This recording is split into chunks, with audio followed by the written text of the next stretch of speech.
So let me celebrate that glory. I feel I should rest my age on these blue mimosa flowers. Who knows the winds of time? Next instant, which turn it might take. Eyes resting on the boulders of solid beliefs that support life, skied down like feet on scum. Mind sheltered and secured with wishes, God unfastened like a slackened knot. Adapting mind to the wishes and wishes to the mind. Badgering like this, the black pigeons of my own is under the eyes, unfinished, but neither the mind knew the wishes, nor the wishes recognized the mind. I read a poem by Abhinav Shrestha, translated by Professor Abhishek. Our former speakers celebrated the canons. Some of them celebrated the fellow writers, their contemporaries, and some of us celebrated ourselves. I want to celebrate this audience. And by saying that, I want to connect you with some of my personal memories. In the inaugural session this morning, I had a very rare opportunity to get accidentally introduced as a translator. And following that accidental introduction, so many people came to me during the lunch hour, some in the elevator, some outside the aisle, saying, I have some business with you. And what is your business? I have a book in line, I want to get it translated. Do you have time? So this means, this realization that unless and until we get at least one book translated, we won't be visible to the global audience. This is a point to be celebrated. Yes. I can see so many in this audience, starting from Bhumnath sir, who realized that at least one or two of his books should go in the English language, and we collaborated. I think we are launching one or two today. Yes. We have Mohan Sitola sir there sitting, our Bhishma Pitamaha Idols, who realized early on that something should go in the English language if you want to be visible to the global audience. We have Dr. Narayan Abhinav there, who thought his corner should go in the English language. And we worked on that. That is due for publication in a couple of months. Congratulations in advance, Dr. Narayan Abhinav. I can see Jagannath Paudyal here. He also realized that living in Virginia without an English collection of poems is paradoxical, it's difficult. Your poems are coming very soon, I guess. So he is also there to celebrate publishing work in English. Puspa Guruama is here from Sikkim. Please stand up once. She realized early on that she taught Nepali language for 40 years and realized that something should be published in the English language. And she did that last year.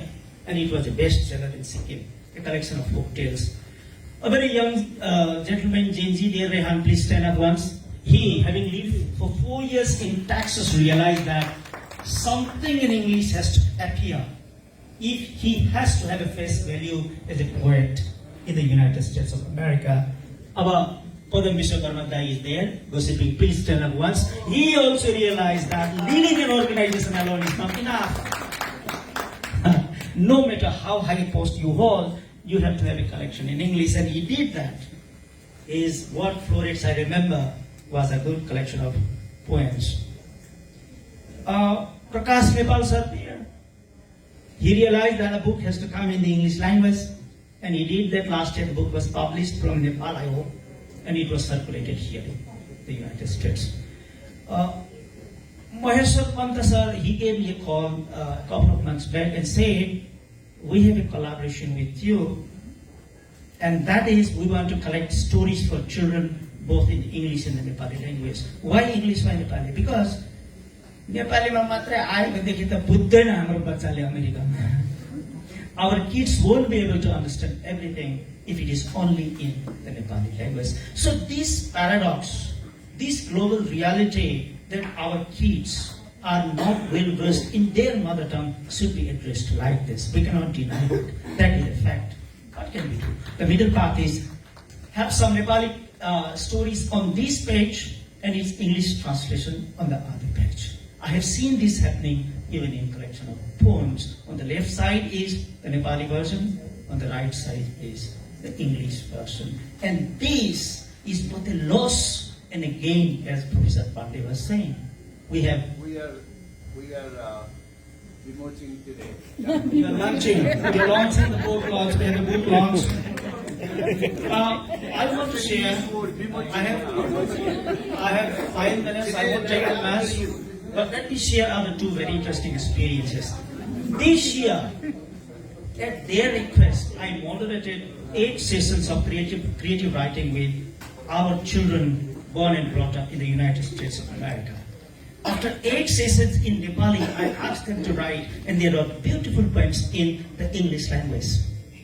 No matter in whichever language you teach them, they are delivering in English, and you cannot deny this. And you cannot stop their stories, which come in the language they are comfortable in. And incidentally, English is the language they are comfortable in. So the fact is, we cannot undo translation. We cannot stop original expressions in the English language, as Professor Pandey was saying. This is a requirement of our circumstances. Recognizing this fact across the world, we have to have some shared language understandable to everybody. Lastly, I want to make a remark on this realization that has crept into the psyche of Aneshasa as well. A couple of years back, they initiated something on translation, and we decided that it will be a good idea to translate timeless, so-called timeless stories from Nepal. And we did. There were 25 stories collected from Guru Prasad Mandali to Maya Thapuri, and it went very well. Not a single copy of the book is available in Nepali market today. Yes, Dai. Before finish, I'm yet to give it to this panel. These 2 books of mine. This is Prose Literary Criticism in English, and this is Poetry in English, Poetry, and right time to read. Thank you. Very nice time. I think already have time to talk about it. Starting from 1949, when Devkota started for the adult audience, and starting a century back when Ganga Prasad Adhikari from Darjeeling started translating for the children, we have a history of 1 century in English from the Nepali sources. So by the time we have come, Khemsar was outlining a whole list of writers. I also have an equally long list of works that have been rendered into the English language. So I can understand the boredom of listening to those names and dates and publications and the names. So the fact is that we are already much ahead of time when compared with a century of, or 1949 for that matter. I believe that in a couple of decades, a full lot of a generation of writers of all ages will be available to have such conferences only in the English language from Nepali background. So I can see that happening in the near future. Thank you for listening to me in spite of your tiredness and hunger. So much. And